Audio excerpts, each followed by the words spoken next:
What's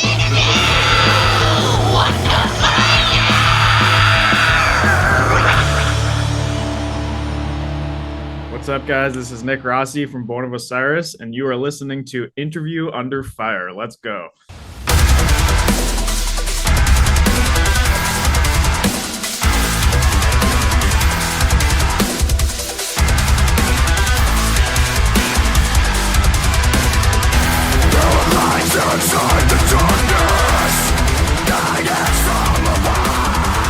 All right, hey there, everyone. Welcome back to a new edition of Interview Under Fire. This is your host, Sunny, back here once again.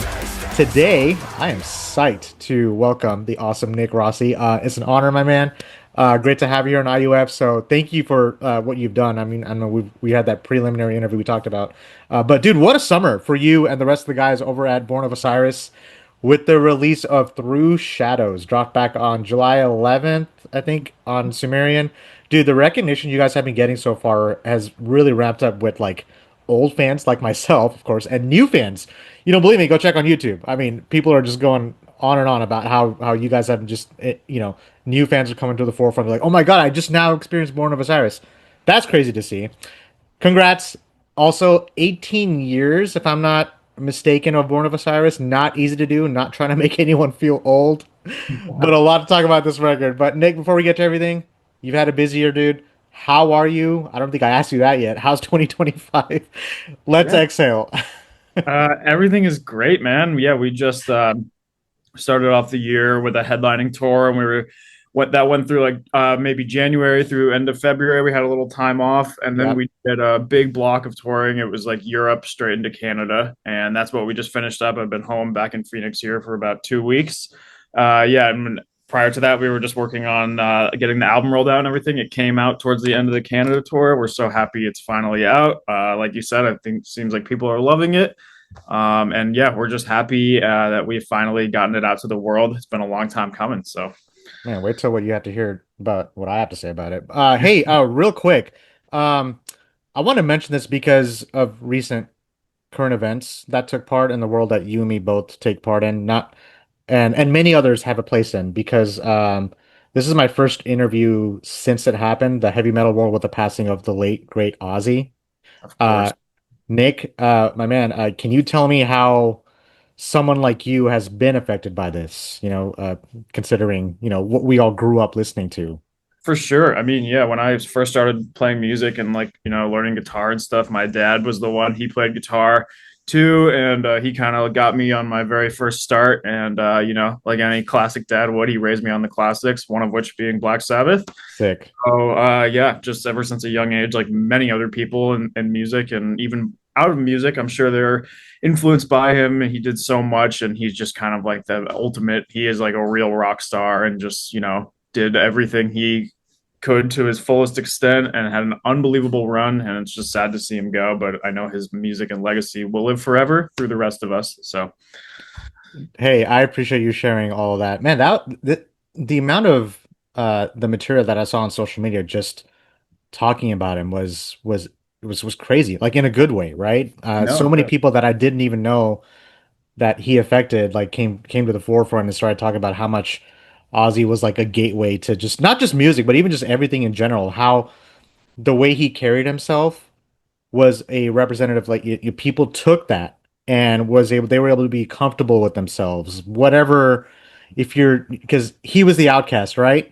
And you felt like the outcast, and seeing someone like him do what he did resonates with people like that I've seen on social media, like you and me.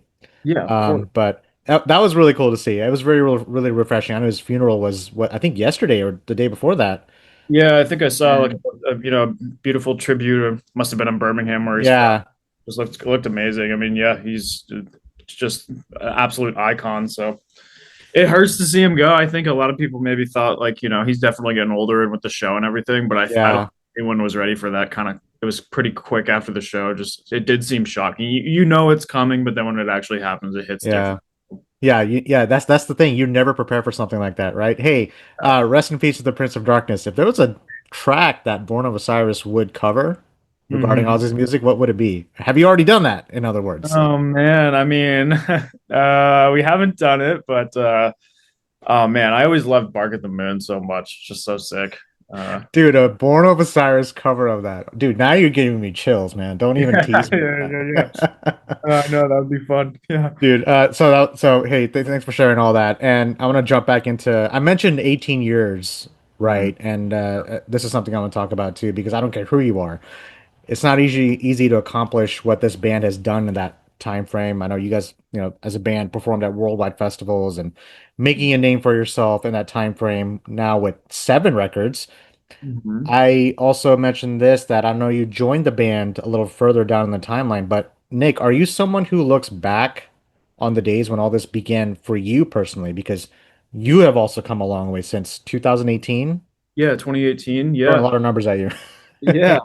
Well, yeah, it's interesting for me because like many other people, like I was a fan of the band when like New Rain came out and stuff, and I was just a kid and my friends were showing that to me. I was like, this band is nuts. And then Same. to give you a yeah, to give you just a quick brief history, I played in another band that was on Sumerian Records, and we opened up for Boo a bunch, kind of in the 2013 to 2015 era. And that's how the connection was formed. That's how I got to know everyone. And then a little time passed. I went and did my own thing. They kept Mhm. doing their thing. And then eventually that door opened. And then, yeah, I stepped in 2018. And yeah, I look back on that quite fondly, especially these days, because just a huge blessing to the guys. They've allowed me to live a life of dreams. And, like it was fun for me because prior to being in the band, I would be like influenced by Boo. But when you're influenced by something, you're like, oh, well, I don't want to sound just like them. But then I was like, oh, well, now I'm in the band. So You're on I the don't, dark side. I don't need to worry about that. I can just do things within the Born of Osiris universe that make sense to me and bring some of my flavor and style, and it just I feel like it's blended well and worked great writing alongside Cameron and Ronnie and everyone, and it's just been awesome. And I looking forward to I think our best days are still ahead of us, so it's going to be good. Oof, agreed on that, dude. Hey, what's the name of that band? Can you share that? It's called City. It was called City in the Sea.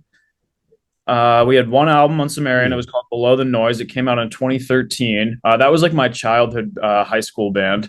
And so we got signed to Sumerian and we went for it, but I think we were just too young. We didn't really understand like what it fully took to like launch something from the ground up, and Yeah. it was just hard to like maintain. Just at I think I was like 19 at the time, so I was just barely out of high school and like trying to figure out how to navigate all this, and it took a couple tries before it stuck. So I'm still figuring it out every day, but You can see me looking away from the screen because I'm looking up on Spotify. Is this on Spotify? Can I find this yeah, on it there? should be. Yeah, yeah. Dude, this is great. Okay. Yeah.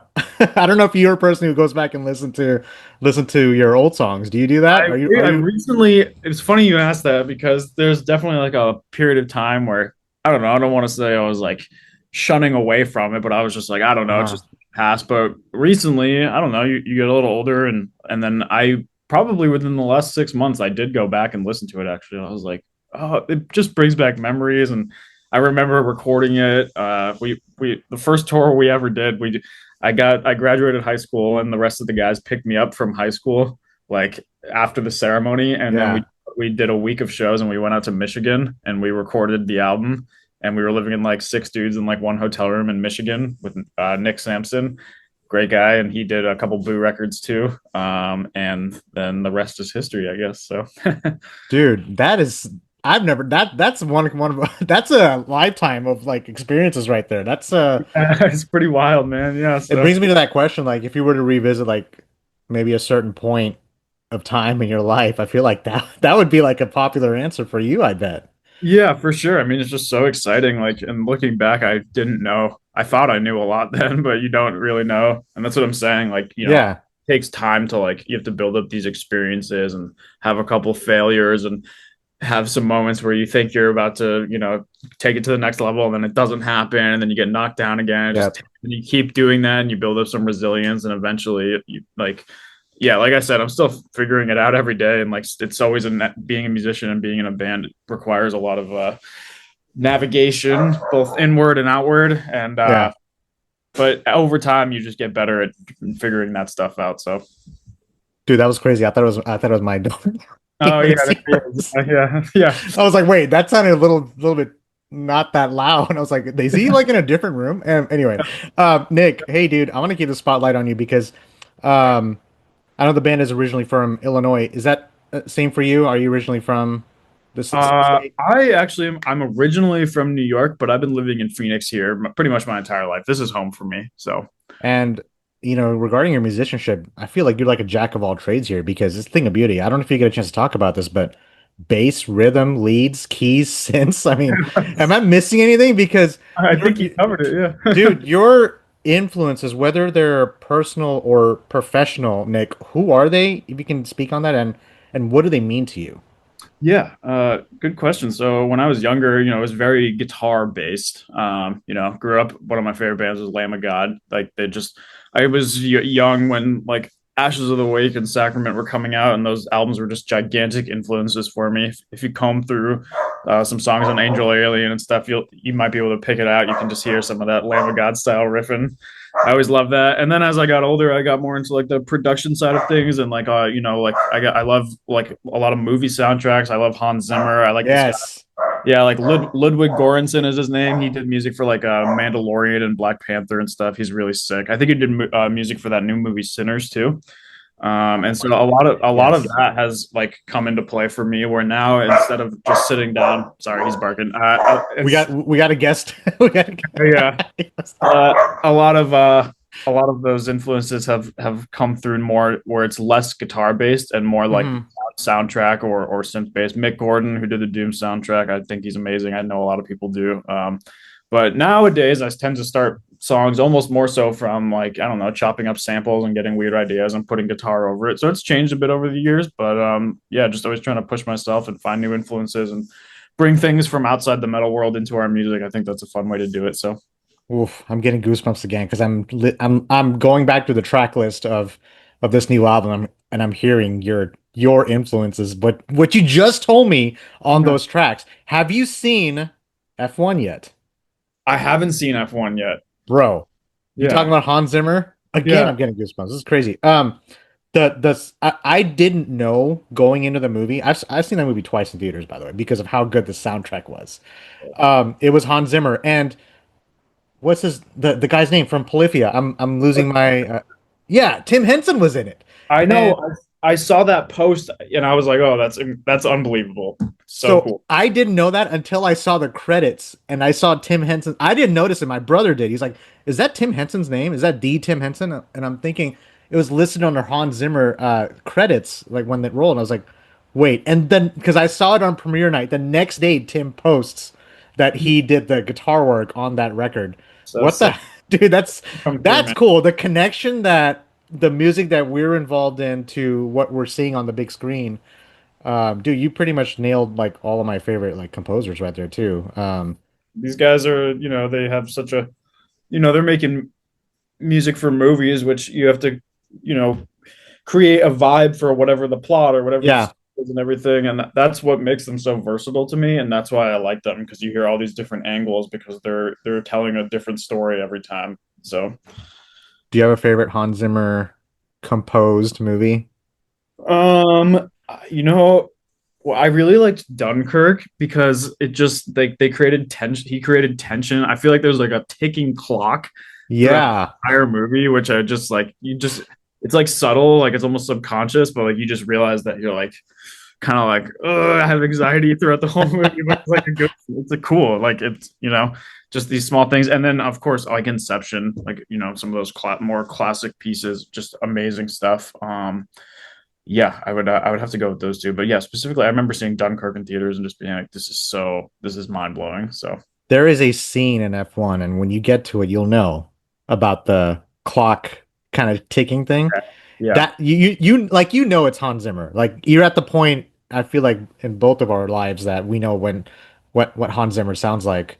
And it took me back to what you just talked about Dunkirk, and I even thought about Interstellar when they're oh, of on course, a freaking Miller's planet when the waves. Anyway, we could talk about that forever. I know. But shout out to those composers. Hey, Yeah. I'm gonna switch gears here because Boo is still a band I'm dying to see in a person, believe it or not. You guys, Have you not made it out to a show before? no, dude. Hey, here's the thing. Oh You man. guys are coming out to Tulsa, Oklahoma, where my brother lives, and I just mentioned him, at the Vanguard on October 20th. I have that date marked. You notice Okay. how I just came up with that date already? Because I have it ingrained in Great. my head. Yeah. Yeah. Yeah. Yeah. That's 8 days after my birthday. I'm gonna do everything I can to come see you guys because that's what the Browning, Victims, Yep. Axe and Lost in Separation. Separation. Yes. Dude, what a tour. Can't wait for that to kick off. And I'm gonna do a little pre-tour prep here, Nick. Yeah. What are Yeah. some essentials you have to bring with you on the road? Is it somewhere in the room and I'm seeing anything? Can you give me something that unique that Um, you take? Because I always get such a crazy answer when I ask my guests this question. yeah. Well, bring more socks than you've ever brought anywhere in your life. I'm That's learning that. most I'm important. learning that by staying at home, dude. Yeah. Yeah. Yeah. You need more socks than anything. Yes. So those, and then yeah, recently I've a more serious side of things, if you will. Been bringing my mobile recording rig. I'm on a laptop here, and I just Yeah. about a year ago, just I really like. I prefer to write music at home, usually the best ideas come then. But once in a while, something will just pop into my head, and I used to be like, "Shit, I hope I can remember this for when I get home." But now I like having a setup with me, and I'll just kind of set it up in the green room during the start of the day. And if anything comes into my head or I want to work on anything, I can do that. And then, yeah, of course, all my guitars. I've been leaving some in Chicago recently, so I don't have to keep flying with them. Just kind of leaving a studio set at my home in Phoenix, and then leaving some touring guitars on Chicago. So I'll get all those rigged up, and then, yeah. I think that about covers it. I try to travel pretty light as I can these days, Yeah. You, because you're not one of those people that overpacks. I do I overpack. do, I do. I do overpack. Yeah. Even if it's just like a 2 to 3 day thing, I go overboard. I'm like, why did I do this? Like, and then I end up carrying Yeah. more than I need to. Usually, what happens is I'll pack like a ton of clothes, and then I'll do laundry once a week, and I just keep rewashing my favorite set of clothes. And then when I get home, there's like 70% of my suitcase that's untouched. But I needed it for peace of mind, you know? Yeah. Hey, I actually used to live in New York, so I went to New York this past December, and dude, I didn't need that many clothes. So my friend's Yeah. like, why do you have like two suitcases? We're only here for like 3 days. I'm like, you never know. But hey, that sets you up for the future if you have to travel anywhere. So you just keep the clothes in the bag, whatever you don't use. That's So what I'm saying. What happens if I spill something and my whole outfit yeah, is ruined, and now I need, you know? So, we're thinking outside the box. yeah. Let's talk about Through Shadows. Can we do that? All right. Yeah, of course. Seventh album, dude. This follows up 2021's Angel or Alien. That's still in my rotation today. There is a level of consistency here, Nick, and it can be heard easily on this record. Dude, I remember I mentioned when A Higher Place came out in '09. I'm a simple man, right? I see Born of Osiris, I click play. This band has this knack of incorporating, balancing heaviness with the melody. There's a blueprint I sense in progressive metalcore, deathcore genre.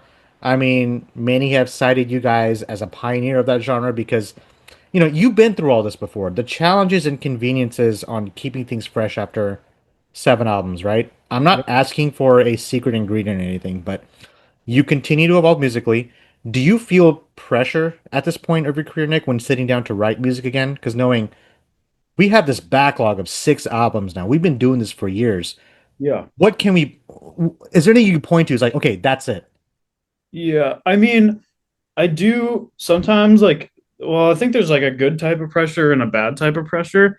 And I like the good type of pressure. Like I want to push myself and I want to continue to push the band forward, trying Hmm. new things, new sounds and everything. And there's risk involved with that. Sometimes not everyone will gel with it, or sometimes they will, and you don't really know because it's hard to know exactly what people are expecting to hear from your band. And then when you get into those expectations, that's where the bad pressure can come from. Like feeling like you don't want to. I don't like to look at other bands and be like, oh well, this worked so well for them, so let's just do that. And then you kind of get into this like Mm.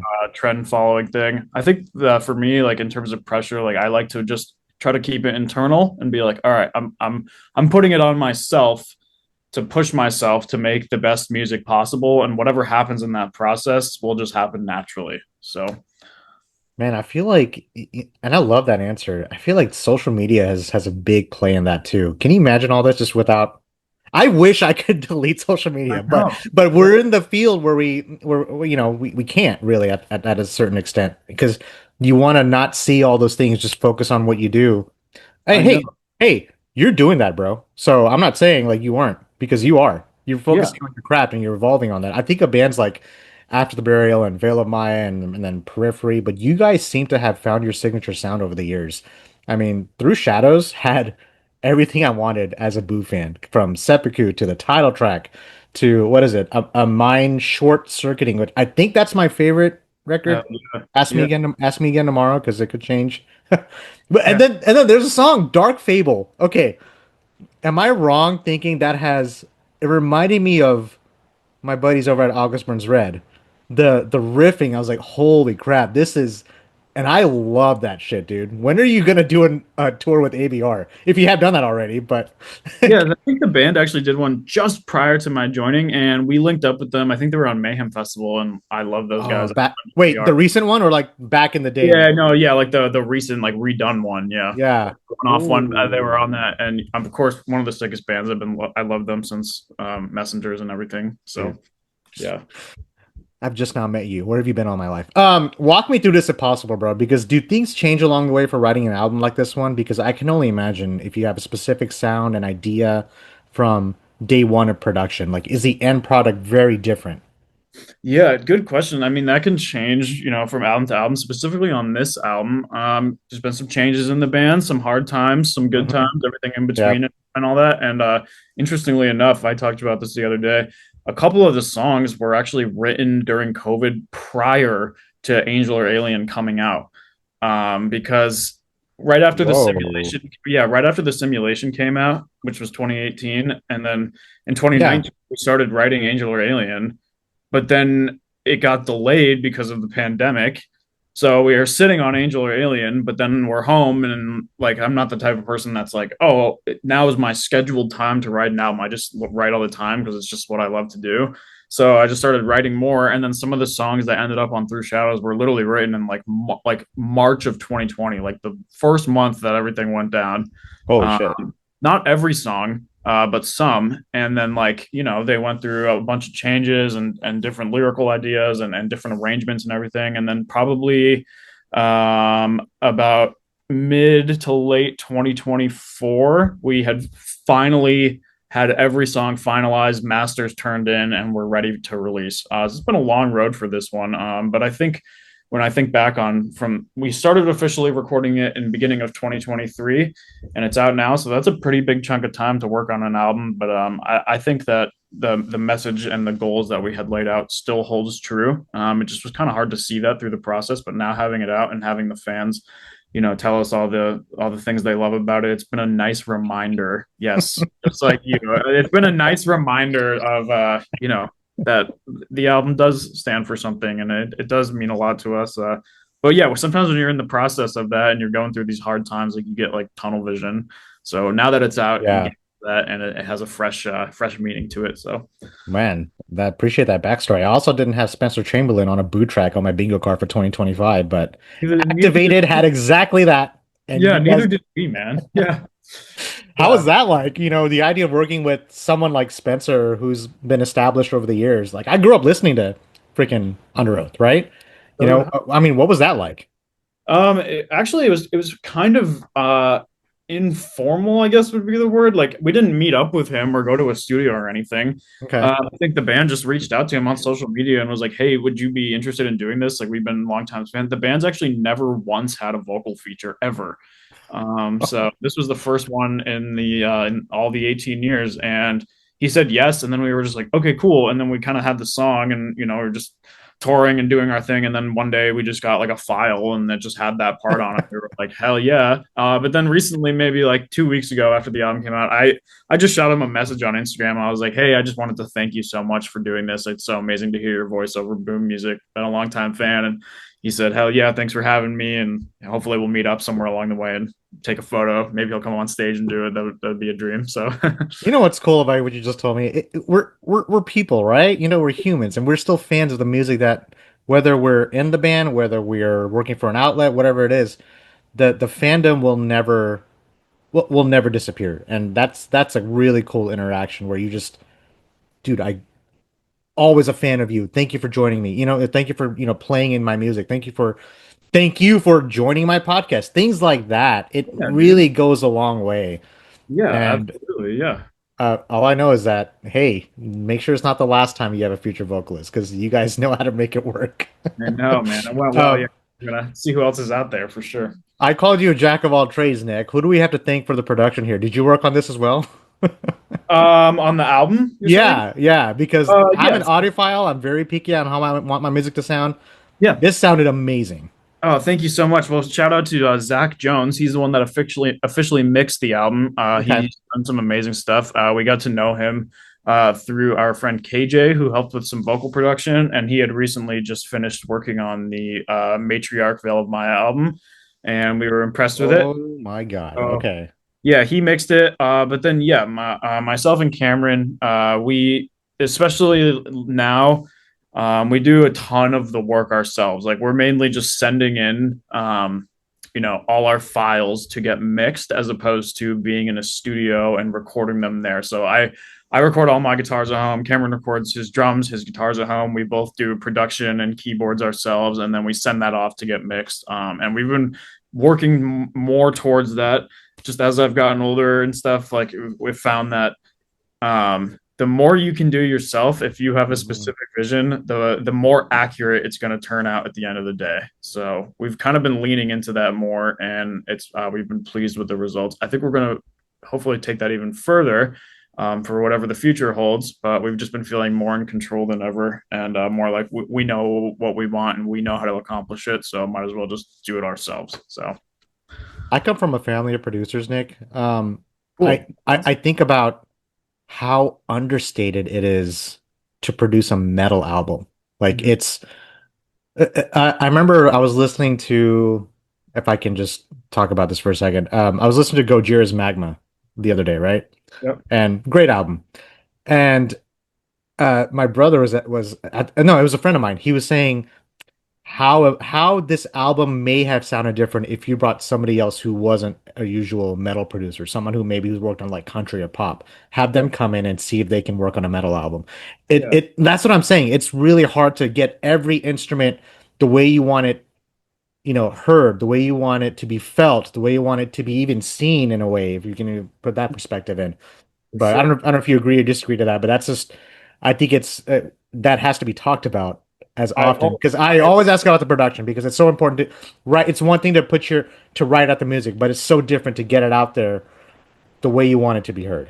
For sure. I wholeheartedly agree. Like, just especially for us, like sometimes like a lot of the production elements and the synth aspects are such a powerful part of our music. And I think sometimes, to no one's fault, like you can't paint that picture of how you exactly want all that stuff to be portrayed. And I think sometimes when you send things off to get mixed, a lot of that stuff is kind of can be seen as like an afterthought, and you might have to go back and forth with the mix engineer and kind of like help them understand that these are supposed to be major forefront elements. And like that's and how could they possibly know that unless you tell them that. But again, when you try to Hmm. handle some more of it yourself, you make sure that these things are upfront and a big part of the music, because they just create such a vibe and they put it into this otherworldly space as opposed to just like a straight up guitar bass drums band.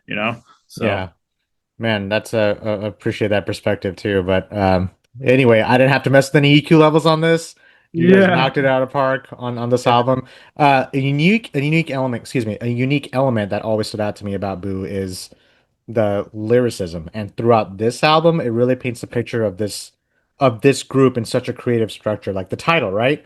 Mhm. I have it here somewhere, inspired by the lyric "Through Shadow Light Remains" from the Mhm. title track, Yep. embodies the enduring hope that persists through life's darkest moments. I begin to think of like the weaves and the pathways of like a theme or message to your Sure. music, whether there's one, whether there's multiple. Yeah. Dude, how important are themes to you? Is that a big component of songwriting for a band like Born of Osiris? Yeah, definitely. I think like in the past it seemed like the lyrics were thinking more outward, if that makes sense. And I guess what I Okay. mean by that is now the lyrics are kind of more like they're like universal themes that we feel like no matter what situation you're in, you can relate to them. And I think that's kind of a good place to be, because you don't want to be too literal or put it into one where you're I don't like to tell people like this is what this song's about. Hmm. I like to say like Sure. here's the message, here's the vibe, that's what's going on, but you can kind of plug that into whatever scenario you might be in and find something to relate to. And I think we've been trying to lean into that a little more, just a little more personal, and a little more like self-exploratory, I guess would be the way to put it. It's Yeah. kind of leaning in that direction lately. Hey, I got some news. Yeah. My favorite track just changed. It's Dark Fable now. Hell yeah. That's how good your album is. Do you have a favorite track? Um, Can you uh, even answer that question at this point? That's like an unfair yeah. question. I'm just gonna say Elevate for now because we've been playing it live Ah, for about a year or so, yeah. Okay. and I made this like kind of EDM sample that like leads into it live, and it's just such a vibe. It feels like a party, and everyone claps, and it's just like an uplifting track. And that one always had a good message to me, and I like the way it makes me feel. So Dude, I wonder how challenging it is now. Like now that you have 7 albums, do you have to like break down the set list even more? It's like, oh God, what do we do now? Do we play all new yeah. stuff? Do we bring in stuff from a higher place? Everything in between? I wonder how challenging that is now for you. Oh yeah, you should see our group chat, and we have to figure it out. Yeah. Just send emojis to see how like who can like solve. Hey, just put an emoji for each track and see who can get it, and just play Yeah, around with I it. know. Yeah, well, on that, we're doing a quite an extensive set list for the fall tour. I'm gonna bring back some stuff that I think people have been wanting to hear, so we're excited about that, as well as bringing a couple more new tracks from the new record.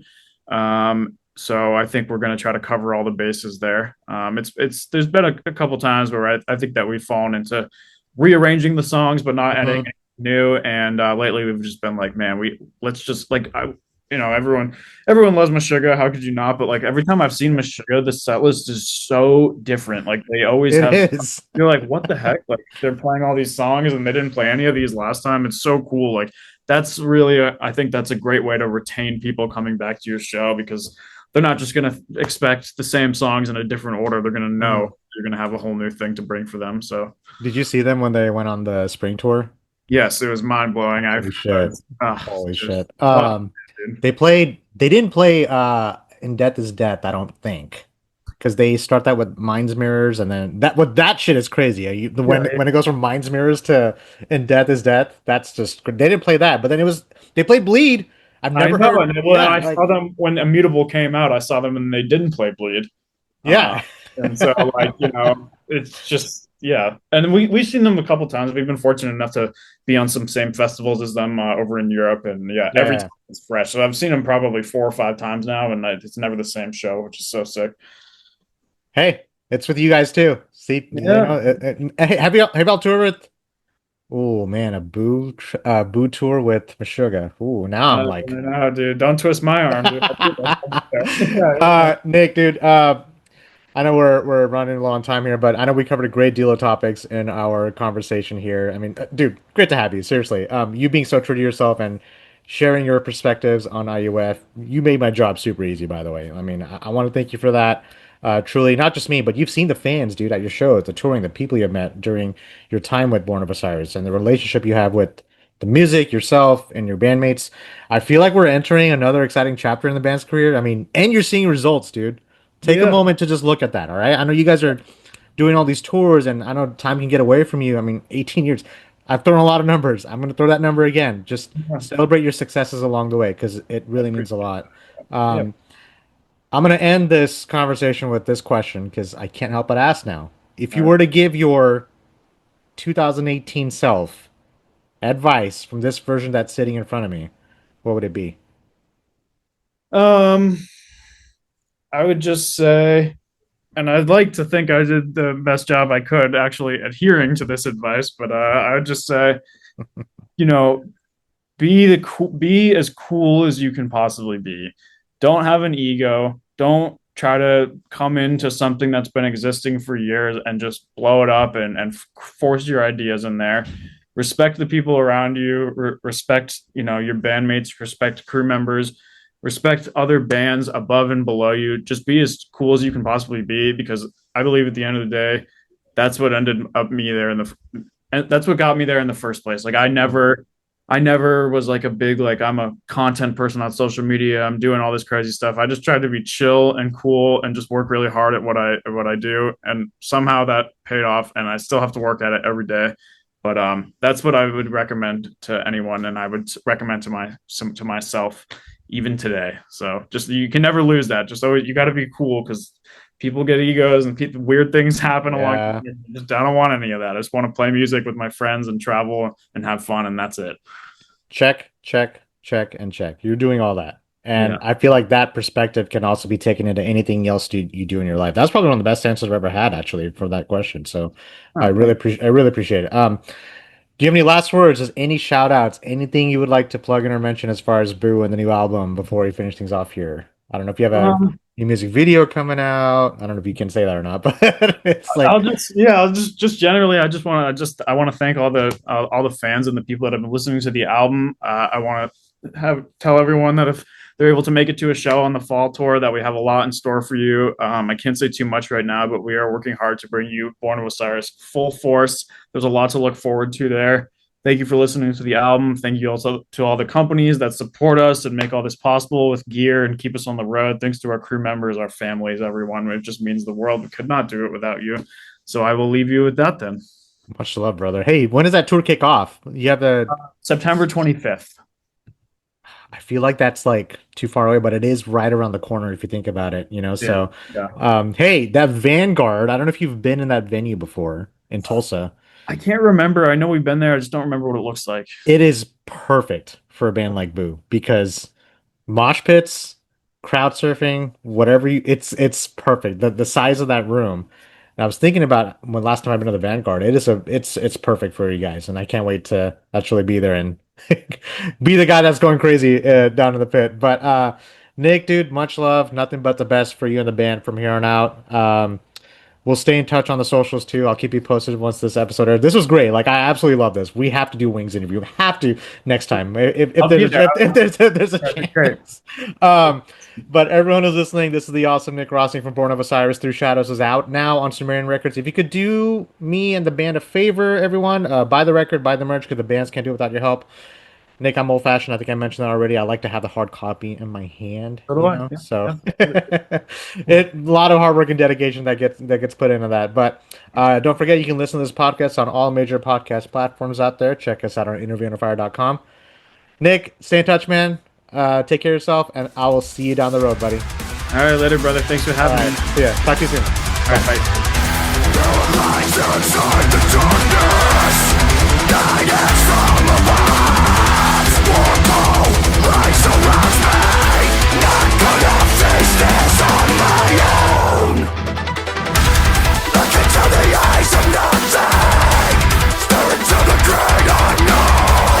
Hey guys, thanks for listening to Interview Under Fire podcast. If you guys liked what you heard, please subscribe and share our channel. And please leave a 5-star review as that helps us tremendously. If you'd like to check out more, visit www.interviewunderfire.com or our social media channels on Facebook, Instagram, and YouTube. And finally, we want to thank you all for the support you've been giving us. Keep it burning.